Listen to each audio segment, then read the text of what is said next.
কোন সৃষ্টির পক্ষে সবাইকে খাওয়ানো সম্ভব না। এটা আল্লাহ বলে একটা কুদরতি বিষয়, এটা একটা কুদরতি বিষয় যেটা আমরা বলে থাকি সাধারণভাবে যে ওয়াকিয়াটা, দুইটা ওয়াকিয়া আছে। একটা হলো হযরত সুলাইমান আলাইহিস সালাম আর একটা নূহ আলাইহিস সালাম, দুজনের দুইটা ওয়াকিয়া আছে। তো সুলাইমান আলাইহিস সালামের যে ওয়াকিয়াটা সেটা হলো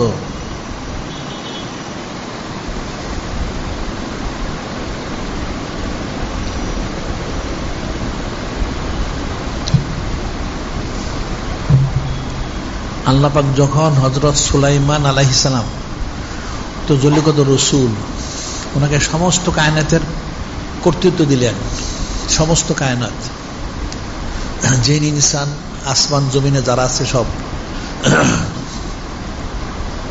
তখন উনি বললেন যে আল্লাহ পাক আপনি আমাকে এত বড় একটা নেয়ামত হাদিয়া মোর করেছেন, আমি শুকরানা স্বরূপ সমস্ত সৃষ্টিকে 1 বছর খাওয়াইতে চাই।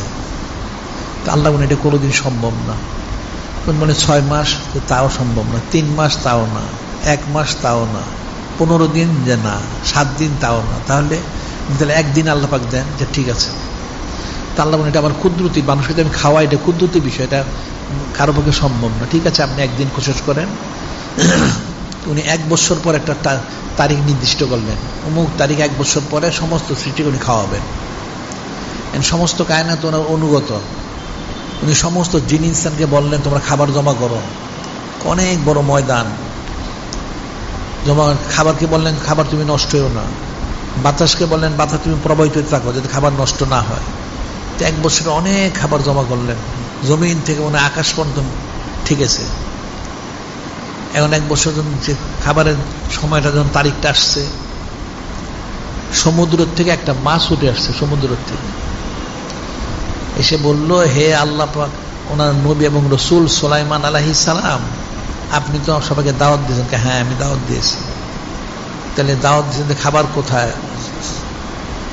ওই যে দেখো খাবার দেখা যায়, জমিন থেকে আকাশ পর্যন্ত খাবার ব্যবস্থা হচ্ছে, উপরে নিচে ডানে বামে অনেক খাবার।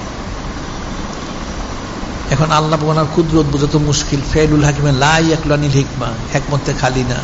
ওই মাসটা গেল যে একটা লোকমা দিল মাত্র,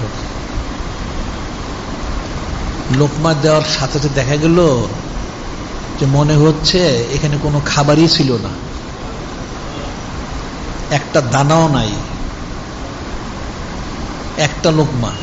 তো মাছটা বলল হে হযরত সুলাইমান আলাইহিস সালাম, আমি তো প্রতিদিন 3 লোকমা খাই, তাহলে আমার বাকি 2 লোকমা, আর সমস্ত সৃষ্টি অপেক্ষমান খাবারের জন্য।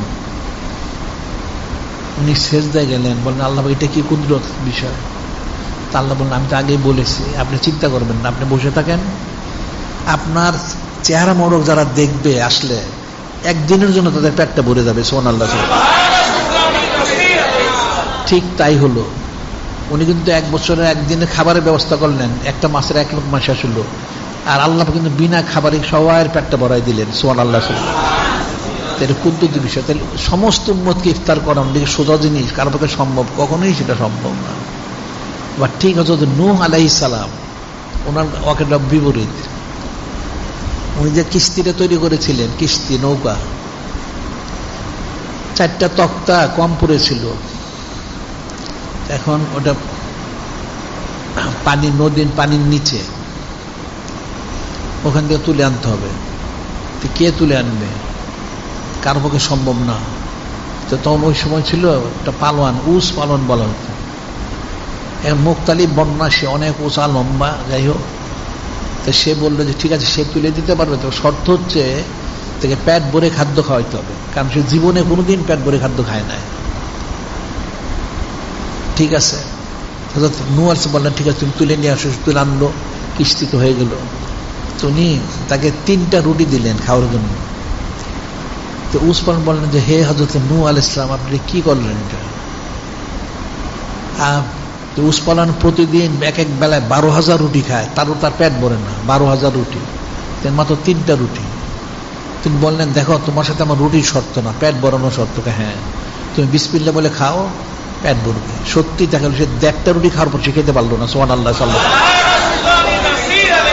আল্লাহ পাক ওনার কুদরত কুদরতি, এখন আশুরা শরীফে ইফতার করালে সমস্ত উম্মত ইফতার করার সমান ফজিলত, এটা তো স্বাভাবিক বিষয় না, এটা কুদরতময় বিষয়, অনেক ফজিলতপূর্ণ বিষয়, অনেক সূক্ষ্ম বিষয়, এটা মনে রাখতে সবাই।